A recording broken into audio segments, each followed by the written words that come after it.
Hello बच्चों, आज हम उद्बोधन यानी व्याकरण जिसका नाम उद्बोधन है कक्षा 7 की उसका अध्ययन करेंगे। उसका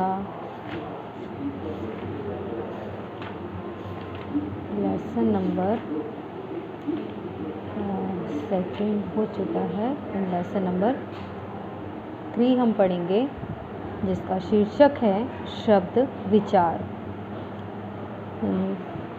बच्चों, शब्द विचार जो है इसके अंतर्गत शब्दों का प्रयोग किस तरीके से हम वाक्य बनाने के लिए करते हैं, शब्द क्या होते हैं, कितने प्रकार के होते हैं, उसकी उत्पत्ति क्या होती है, यानी इन सब चीज़ों के बारे में विचार करेंगे। तो जैसा कि आप देख रहे हैं, 2 छोटे छोटे बच्चे हैं जो आपस में बातें कर रहे हैं। तो ये जो कम्युनिकेशन कर रहे हैं एक दूसरे के भावों को एक दूसरे तक पहुंचाने के लिए, तो ये क्या कर रहे हैं, शब्दों का प्रयोग कर रहे हैं। शब्दों को जोड़ जोड़ करके वाक्य बनाते हैं और उन वाक्यों के ज़रिए अपने मन के विचारों को एक दूसरे तक पहुंचाते हैं। इसी को हम भाषा कहते हैं, जो आपने चैप्टर 1 में पढ़ा था। भाषा के अंतर्गत ही हम वर्ण विचार और शब्द विचार पढ़ रहे हैं। तो जैसा कि आप देख रहे हैं बेटा कि वर्णों के मेल से शब्द बनते हैं और शब्द भाषा की महत्वपूर्ण इकाई है। शब्दों के माध्यम से ही हम अपने विचारों को दूसरों के सामने प्रकट करते हैं। जब भी हम किसी से कोई बात करते हैं तो हम शब्दों का प्रयोग करते हैं। उदाहरण के लिए, यदि कोई 2 व्यक्ति टेलीफोन पर बातचीत करते हैं तो वह शब्दों के माध्यम से ही बातचीत करते हैं। जैसा मैंने अभी आपको बताया, ये दोनों आपस में बातें कर रहे हैं। आप भी करते होंगे अपने माता पिता से, अपने सहयोगियों से और भी सबसे। यानी हम अपने मन के विचारों को प्रकट करने के लिए जिस भाषा का प्रयोग करते हैं वो भाषा जो है वो शब्दों से मिलकर ही बनती है।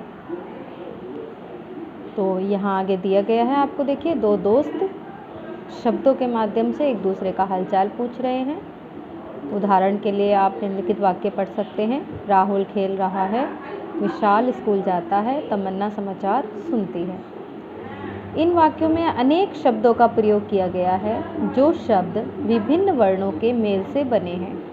इसी प्रकार दूरदर्शन पर समाचार वाचिका ने कहा, अगले 24 घंटों में पूरे देश में वर्षा होने की संभावना है। तो आप लोग समझ गए कि वो क्या कहना चाहती है और आप लोग अलर्ट हो गए। इस वाक्य में भी अनेक शब्दों का प्रयोग किया गया है जिसकी सहायता से समाचार वाचिका ने यह समाचार जनता तक पहुंचाया है। अतः शब्दों के माध्यम से ही हम अपने मन के भावों को दूसरों के सामने बोलकर, लिखकर प्रकट करते हैं। हम जो कुछ भी बोलते लिखते हैं उसका एक अर्थ होता है।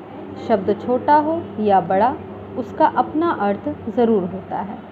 एक या एक से अधिक वर्णों के समूह का अर्थ होता है, उसे शब्द कहते हैं। इसकी परिभाषा देखिए, वर्ण या वर्णों का समूह जिसका अपना अर्थ होता है उसे शब्द कहा जाता है।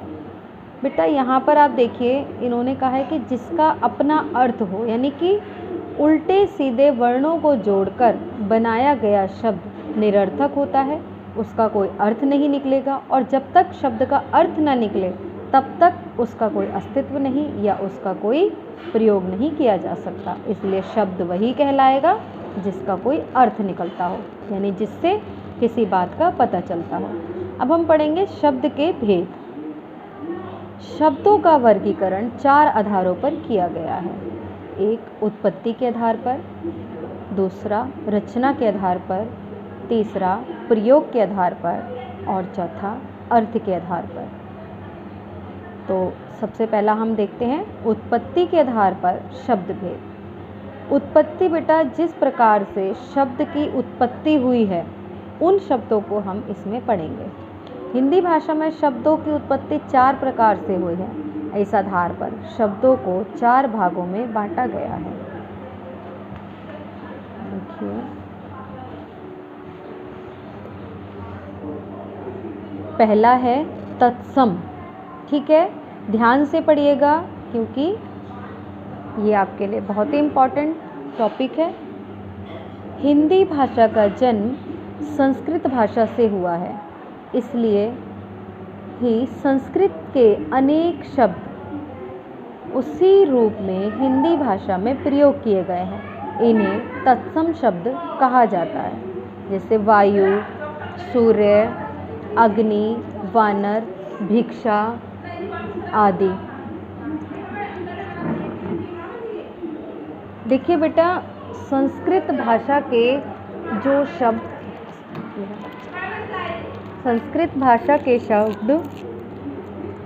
एज इट इज़ इसमें प्रयोग किए गए हैं, यानी कि जो उत्पत्ति हमारे संस्कृत भाषा में जिन शब्दों की हुई है वही ऐसे के ऐसे ही हिंदी भाषा में भी प्रयोग किए जाते हैं। उन्हीं को हम तत्सम कहते हैं। सेकंड है आपका तद्भव। अभी मैं आपको इन दोनों में अंतर भी अच्छे से समझाऊंगी। ऐसे शब्द जो अपने थोड़े से रूप परिवर्तन के साथ हिंदी में प्रयोग होते हैं उन्हें तद्भव शब्द कहा जाता है। ये मूल रूप से संस्कृत के ही शब्द हैं, जैसे घर, सांप, दूध, घी, कुआं आदि। अब हम इन दोनों में अंतर देखें तो बेटा देखिए, तत्सम, ठीक है, आप ये सम देख लीजिए और यहाँ देखिए तद्भव, ठीक। इसमें से आप इसको अलग रखिए। इसमें आप देखिए सम में सा है, सा से बनता है संस्कृत, ठीक है। तो जो आपका तत्सम है सा, इसका अर्थ आप समझिए कि इसमें सारे संस्कृत वाले शब्द ही आपके आएंगे। तो दूसरा तो आप समझ ही जाएंगे कि जहाँ हमारा सा है वहाँ तत्सम यानी सा संस्कृत वाले वर्ड आएंगे, और जहाँ तद्भव यानी इसमें आपके साधारण बोलचाल वाले शब्द आएंगे। जिस तरह से संस्कृत में मुंह को मुख कहा जाता है और साधारण शब्दों में हम इसे मुंह कहते हैं। बाकी पूरी तालिका देखिए आपके सामने दी गई है, आप ध्यान से इसको आराम से पढ़िएगा। यहाँ देखिए दंड, यहाँ डंडा, अष्ट, आठ, पूर्व, पूरव। इसी तरीके से बेटा ये जो एज इट इज़ आपके वर्ड हैं इनका भी प्रयोग होता है और इसको साधारण बोलचाल में तद्भव रूप में इनको पढ़ते हैं। नेक्स्ट आपका गा है देशज, जैसा कि इसके नाम से प्रतीत होता है देश, ठीक है। वे शब्द जो सदियों से जनजीवन की साधारण बोलचाल के साथ जुड़े हुए हैं, इसी कारण ये हिंदी भाषा में भी जुड़ गए। बेटा जब शुरुआत में थोड़े शब्दों का इन्वेंशन खुद ही किया गया कि इस प्रकार से ये शब्द होगा, इसको इस चीज़ को हम ये कहेंगे, और अपनी ही बोलचाल, अपने क्षेत्र विशेष की बोलचाल का जो शब्द था ज़्यादा प्रचलित होने के कारण वो हिंदी भाषा में आ गया। तो उन्हीं भाषा को हम देशज शब्द कहते हैं। देशज शब्द हिंदी भाषा में अन्य किसी भाषा से नहीं लिए जाते हैं। निम्नलिखित शब्द देशज हैं, आप ध्यान से देखिए, उसको रीड करिए।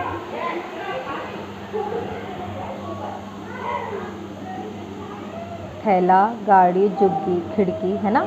इस तरह से हम हज़ारों शब्द बोलते हैं जिनकी उत्पत्ति नहीं हुई बल्कि क्षेत्र विशेष से यदि उस एरिया के बोलचाल होने के कारण ये शब्द हिंदी भाषा में प्रयोग किए गए। नेक्स्ट है आपका घ, विदेशी शब्द। अब आपको इसके वर्ड से ही पता चल रहा है, विदेशी शब्द जो हम बाहर से यूज़ करते हैं, विदेशों से लिए गए हैं, उन्हें हम विदेशी शब्द कहते हैं। हमारा देश लंबी गुलामी के कारण विदेशी सरकार के अधीन रहा है, जिसके कारण कई विदेशी भाषाओं के शब्दों ने